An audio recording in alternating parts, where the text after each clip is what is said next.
اور تم سے ذوالقرنین کے بارے میں دریافت کرتے ہیں، کہہ دو کہ میں اس کا کسی قدر حال تمہیں پڑھ کر سناتا ہوں۔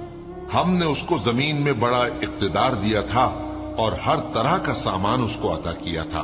تو اس نے ایک سفر کا سامان کیا، یہاں تک کہ جب سورج کے غروب ہونے کی جگہ پہنچا تو اسے ایسا پایا کہ ایک کیچڑ والے چشمے میں ڈوب رہا ہے،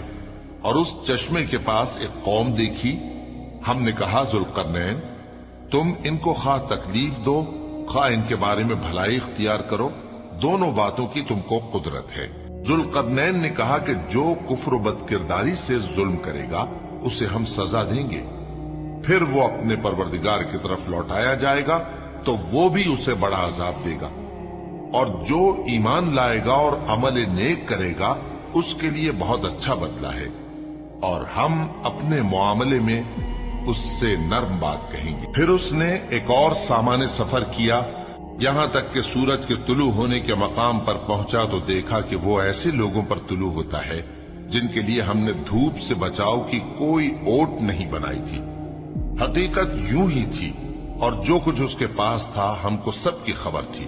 پھر اس نے ایک اور سفر کا سامان کیا، یہاں تک کہ دو اونچے سیدھے پہاڑوں کے درمیان پہنچا تو دیکھا کہ ان کے اس طرف کچھ لوگ ہیں کہ بات کو سمجھ نہیں سکتے۔ ان لوگوں نے کہا کہ اے ذوالقرنین، یاجوج اور ماجوج اس علاقے میں فساد کرتے رہتے ہیں، بھلا ہم آپ کے لیے خرچ کا انتظام کر دیں کہ آپ ہمارے اور ان کے درمیان ایک دیوار کھینچ دیں۔ ذوالقرنین نے کہا کہ خرچ کا جو مقدور اللہ نے مجھے بخشا ہے وہ بہت اچھا ہے، تم مجھے قوت بازو سے مدد دو، میں تمہارے اور ان کے درمیان ایک مضبوط رکاوٹ بنا دوں گا۔ تم لوہے کے بڑے بڑے تختے میرے پاس لاؤ۔ چنانچہ کام جاری کر دیا گیا، یہاں تک کہ جب اس نے دونوں پہاڑوں کے درمیان کا حصہ برابر کر دیا اور کہا کہ اب اسے دھوکو، یہاں تک کہ جب اس کو دھونک دھونک کر آگ کر دیا تو کہا کہ اب میرے پاس تانبا لاؤ کہ اس پر پگھلا کر ڈال دو۔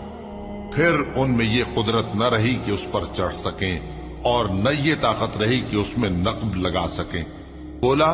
کہ یہ میرے پروردگار کی مہربانی ہے،